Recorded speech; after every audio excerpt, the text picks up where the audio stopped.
Հայաստանում բնակչության 1/3-ը տառապում է սիրտ-անոթային հիվանդություններով, իսկ հիպերտոնիկ հիվանդություններով կա մոտ 500,000 մարդ։ Սեզոնային փոփոխություններով պայմանավորված նման հիվանդություններով տառապող անձանց մոտ նկատվում են սրացումներ։ Հանկարծամահությունից խուսափելու համար Առողջապահության նախարարության գլխավոր սրտաբան Համլետ Հայրապետյանը խորհուրդ է տալիս առաջին հերթին դիմել բժշկի։ Որոշակի այլ բուժում կամ ինքնուրույն գործունեություն բուժման հետ կապված, իրենց բուժման հետ կապված ես խորհուրդ չէի տա հիվանդներին, այդ ամենը պետք է կատարվի ուրեմն բժշկի հսկողության տակ։ Այս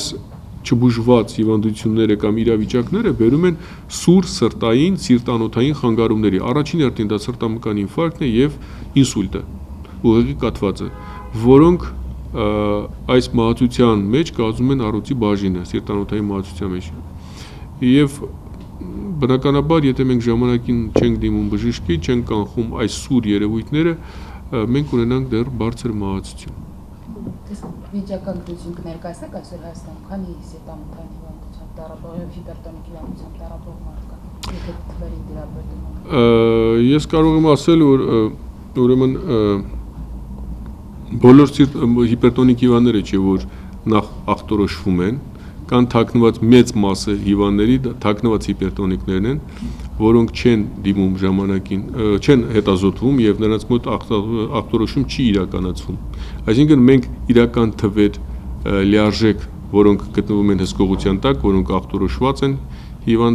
պոլիկլինիկայում, չունենք այդպիսի թվեր, բայց մինչև մոտ 500,000 մարդ կարող նշել մոտավոր թիվ տառապում է հիպերտոնիկ հիվանդությամբ։ Դոկտոր, Առողջապահության նախարարությունն իրականացնում էր սրտի ստենդավորման աշխատանքը, ոնց այս տարի էլ շարունակական, ինչ հաճախականությամբ են դիմում հիվանդները, շատ են եւ այդ ծրագիրը ինչ տվեց։ Դա առանձին բավական լուրջ թեմա է եւ կարծում եմ տարին ամփոփվեց եւ բավական մենք ունենք արդյունքներ եւ այդ արդյունքները կարծում եմ հրապարակայնացման ենթակա են եւ վերլուծության, մենք վերլուծել ենք արդեն նախնական վերլուծություն կատարել ենք եւ Առողջապահության նախարարությունը եւ մեր սրտաբանները, մասնագետները եւ կարող եմ ասել, որ նման ծրագիր, բավական լուրջ ծրագիր եւ բավական սոցիալական լուրջ ուղղվածությամբ ծրագիր հազվադեպ իրականացում եւ ոչ միայն մեր տիպի, առավել եւս մեր տիպի երկրներում, առավել եւս զարգացած երկրներ, չեմ ասում մեր տիպի երկրների համար, եւ սա համարում եմ, ես բազմաթիվ անգամ կրկնել եմ, սա համարում եմ լուրջ մեծ հաջողություն մեր առողջապահության ոլորտի համար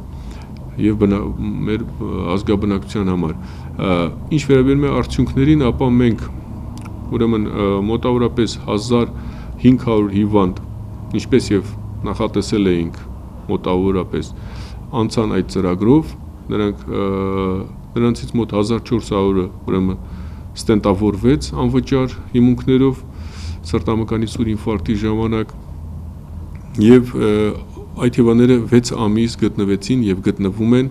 տվյալ կլինիկաների հսկողության տակ։ Նման ծրագրի համար, որ իրականացվում էր առաջին անգամ մեր պետությունում, ընթացքը, մեկնարկը եւ ընթացքը բավականին հաջող եմ համարում։ Չեղան որևէ լուրջ,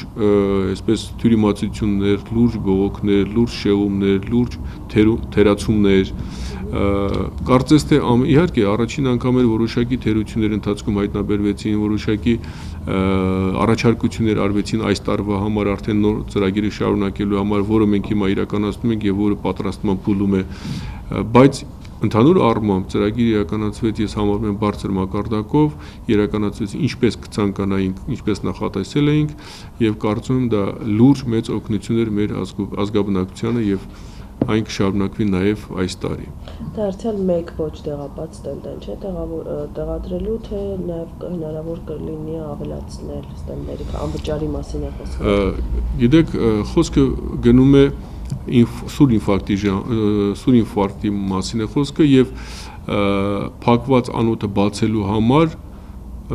տեղադրել անվճար ոչ տեղապատ ստենտ։ Եթե դրան բավարարում է 1 ստենտը, ուրեմն տեղադրում է 1 ստենտ։ Եթե անհրաժեշտություն է լինում այդ անոթը